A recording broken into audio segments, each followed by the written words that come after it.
نور کو سینے سے لگائے ہوئے جب میں گھر لوٹا تب تک سکینہ رو رو کر اپنی آنکھیں سجا چکی تھی۔ ایان بار بار دروازے کی کنڈی دیکھتا، کھڑکی سے باہر جھانکتا، پھر میرا چہرہ پڑھنے کی کوشش کرتا، مگر میرے چہرے پر اب صرف تھکان نہیں تھی، وہاں ڈر، غصہ اور ایک پرانا درد ایک ساتھ جاگ چکا تھا۔ میں نے گھر کا دروازہ اندر سے بند کیا، پھر دھیرے دھیرے اپنے کمرے کے کونے میں رکھا، وہی پرانا لوہے کا صندوق کھینچ کر بیچ میں لا کے رکھا۔ کمرے میں سب کی نگاہیں بکسے پر ٹک گئیں۔ سکینہ نے گھبرا کر پوچھا، کیا سچ میں ابھی اسے کھولنا ضروری ہے؟ اب اس سے بھاگ نہیں سکتا۔ نسیم چاچا بھی بیٹھے تھے، جیسے انہیں پہلے سے اندازہ ہو کہ اب جو نکلے گا وہ صرف کاغذ یا کپڑا نہیں ہوگا، بلکہ برسوں سے دبا ہوا سچ ہوگا۔ میں نے صندوق کے زنگ لگے کنڈے پر ہاتھ رکھا، میری انگلیاں کانپی، مجھے لگا جیسے میں لوہے کا تالا نہیں بلکہ اپنے اتیت کا تالا توڑنے جا رہا ہوں۔ کنڈی کھلی، ڈھکن چر کی آواز کے ساتھ اٹھا، اوپر وہی ہرا ریشمی کپڑا رکھا تھا، اس کے نیچے کچھ پرانی رسیدیں، دھاگوں کی ریلیں، ایک ٹوٹی انچ ٹیپ اور کونے میں کپڑے میں لپٹی کوئی بھاری چیز رکھی تھی۔ میں نے کپڑا ہٹایا اور وہ گٹھری باہر نکالی، اندر ایک پرانی ڈائری، کچھ مڑے تڑے خط اور ایک چھوٹی سی لکڑی کی ڈبی۔ میری دھڑکنیں تیز ہو گئیں۔ اس نے سب سے پہلے ڈائری اٹھائی، کور گھسا ہوا تھا لیکن اندر پہلے ہی پنے پر صاف لکھا تھا، ہاشم علی۔ میری آنکھیں بھر آئیں۔ ابا! میں نے کپکپاتے ہاتھوں سے پنے پلٹے۔ شروع کے پنوں میں سلائی کے حساب، کپڑوں کے ناپ، ادھار کی رقم، گراہکوں کے نام لکھے تھے، مگر کچھ پنوں بعد لکھاوٹ بدل گئی، جیسے لکھنے والا پریشان ہو، جلد بازی میں ہو۔ ایک پنے پر لکھا تھا، اگر مجھے کچھ ہو جائے تو سمجھ لینا کہ بات صرف قرض کی نہیں تھی، میں ایک ایسے سچ کے قریب پہنچ گیا ہوں جسے کچھ لوگ دفن رکھنا چاہتے ہیں۔ کمرے میں سناٹا جم گیا۔ ایان آگے بڑھا، ابو آگے پڑھیے۔ میں نے اگلا پنا پلٹا۔ حاجی کریم صرف کپڑے کا ویاپاری نہیں، اس کے پرانے گودام میں رات کے اندھیرے میں کئی بار ایسے بکسے آتے ہیں جن کا کپڑوں سے کوئی واسطہ نہیں۔ میں نے اپنی آنکھوں سے دیکھا ہے۔ جب میں نے سوال کیا، اس نے ہنس کر کہا، درزی کو دھاگے سے مطلب ہونا چاہیے، صندوقوں سے نہیں۔ سکینہ کے منہ سے دبی ہوئی آواز نکلی، یا اللہ! اور میری مٹھیاں کس گئیں۔ نسیم چاچا نے آنکھیں بند کر لی۔ مجھے ڈر تھا، تمہارے ابا نے کچھ بڑا دیکھ لیا تھا۔ میں نے تیکھی نظروں سے ان کی طرف دیکھا۔ آپ کو اتنا کچھ پتا تھا؟ پھر آپ نے کبھی بتایا کیوں نہیں؟ نسیم چاچا ایک دم چپ۔ میں نے ڈائری کا ایک اور پنا کھولا۔ آج بازار میں میرے اس سے کھلی بحث ہوئی۔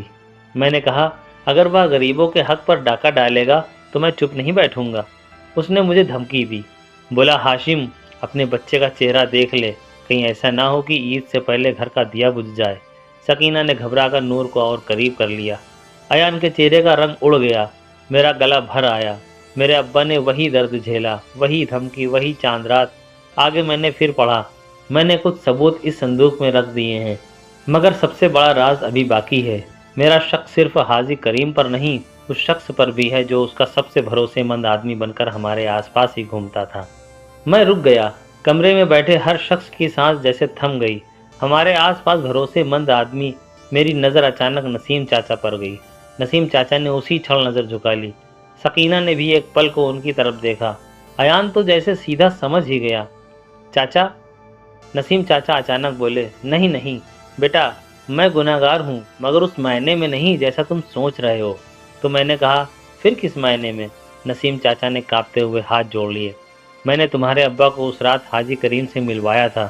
مجھے لگا تھا بات صلح کی ہوگی۔ مجھے کیا پتا تھا کہ اس حاجی کریم نے جال بچھا رکھا ہے۔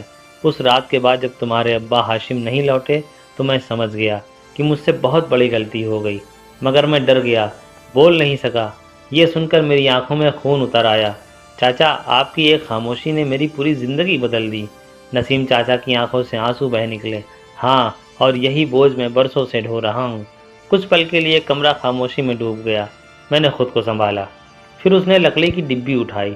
اس کے اندر ایک انگوٹھی تھی، پرانی مگر بھاری۔ اس کے اندر کی طرف ایک نشان گدا تھا، اتکٹا چاند۔ یہی نشان، وہی جو پرچیوں پر بنا تھا۔ ایان نے گھبرا کر کہا، ابو مطلب یہ نشان نیا نہیں ہے؟ لیکن میں خاموشی سے انگوٹھی کو گھورتا رہا۔ تبھی ڈائری کے آخری پنوں میں سے ایک مڑا ہوا خط نیچے گرا۔ اس پر لکھا تھا، میرے بیٹے یوسف کے لیے۔ میرے ہاتھ کانپ گئے۔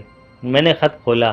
اندر ابو کی لکھاوٹ تھی، بیٹا اگر یہ خط تیرے ہاتھ میں پہنچے تو سمجھنا کہ میں تجھ سے دور کر دیا گیا ہوں، مگر یہ مت ماننا کہ جھوٹ جیت گیا۔ سچ دیر سے نکلتا ہے پر نکلتا ضرور ہے۔ یاد رکھ، غریب کا سب سے بڑا سہارا اس کا ہنر نہیں، اس کا ایمان اور لوگوں کا بھروسہ ہوتا ہے۔ اگر کبھی میرے ساتھ ہوئی بات کا سچ سامنے آئے تو بدلہ لینے نہیں، ظلم روکنے کے لیے کھڑے ہونا۔ میری آنکھوں سے آنسو ٹپک پڑے، میں نے خط سینے سے لگا لیا۔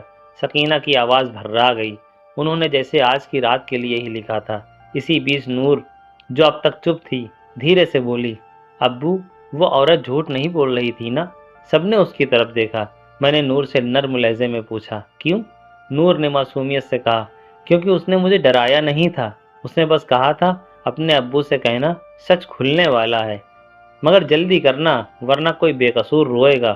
میں چوکنا ہو گیا۔ اس نے اور کیا کہا؟ نور نے آنکھیں بند کر کے یاد کرنے کی کوشش کی۔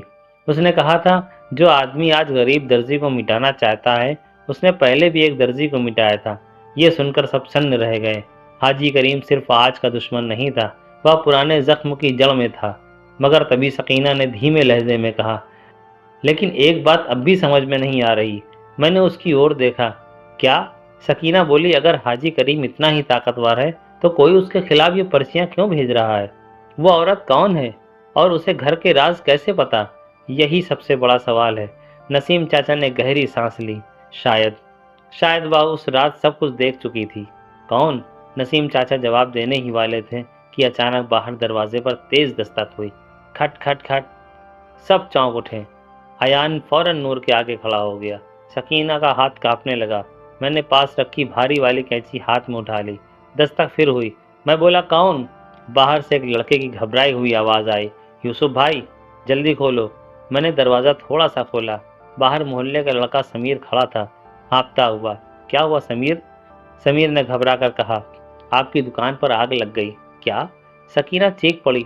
میں بنا کچھ سوچے باہر بھاگا۔ ایان میرے پیچھے، نسیم چاچا اور سمیر بھی دوڑ پڑے۔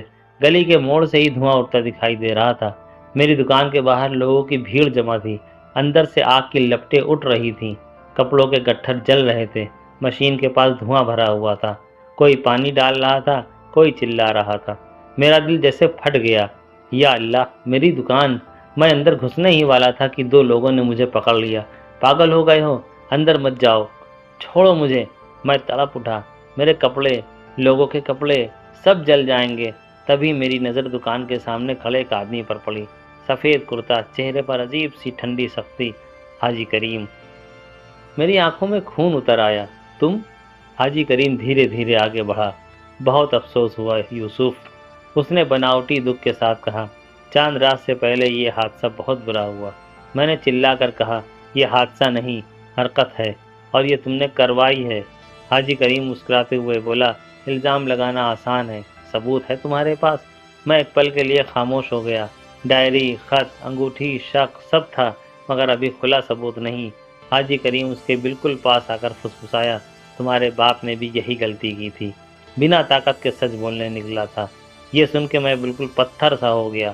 اس نے دانت بھیج کر کہا، کیا کہا تم نے؟ حاجی کریم مسکراتے ہوئے بولے، میں بس اتنا کہہ رہا ہوں کہ کچھ کہانیوں کا انت پہلے ہی لکھا ہوتا ہے۔ درزی دھاگے سنبھالے تو اچھا ہے، بڑے لوگوں کے راز کھولنے نکلے گا تو ہاتھ بھی جلیں گے اور گھر بھی۔ میں اس پر جھپٹنے ہی والا تھا کہ بھیڑ نے مجھے پکڑ لیا۔ حاجی کریم پیچھے ہٹ کر اونچی آواز میں بولا، چاند رات کل ہے یوسف، دیکھتے ہیں صبح تک تمہارے پاس کیا بچتا ہے۔ آگ دھیرے دھیرے قابو میں آ رہی تھی، مگر دکان لگ بھگ برباد ہو چکی تھی۔ مشین آدھی جھلس گئی تھی، کپڑوں کے کئی گٹھر راکھ بن چکے تھے، گراہکوں کے عید کے کپڑے، بچوں کے کرتے، سب کچھ۔ ایان نے ٹوٹے انداز میں کہا، ابو اب کیا ہوگا؟ میں نے جلی ہوئی دکان کو دیکھا، پھر اپنے ہاتھوں کو، پھر آسمان کو، جہاں چاند بادلوں کے پیچھے تھا۔ اسے اپنے ابا کا خط یاد آیا، بدلہ لینے نہیں، ظلم روکنے کے لیے کھڑے ہونا۔ تبھی بھیڑ کے پیچھے سے ایک عورت کی آواز آئی، اگر سچ میں کھڑے ہونا ہے تو آج آدھی رات قبرستان کے پیچھے والی مسجد میں آنا۔ میں ترنت پلٹا۔ بھیڑ میں کالے برقعے کا ایک سایہ بس ایک پل کو دکھا اور پھر غائب۔ اس کی جگہ زمین پر ایک چھوٹی سی پوٹلی پڑی تھی۔ میں نے جھک کر اسے اٹھایا، اسے کھولا تو اندر ایک پرانی تصویر تھی۔ تصویر میں اس کے ابا ہاشم علی کھڑے تھے اور ان کے بغل میں ایک اور آدمی تھا۔ میری سانس اٹک گئی۔ وہ آدمی کوئی اور نہیں بلکہ نسیم چاچا تھے، اور تصویر کے پیچھے لکھا تھا، جسے تم گواہ سمجھتے ہو وہ کہانی کا حصہ بھی ہو سکتا ہے۔ میں نے دھیرے دھیرے سر اٹھایا۔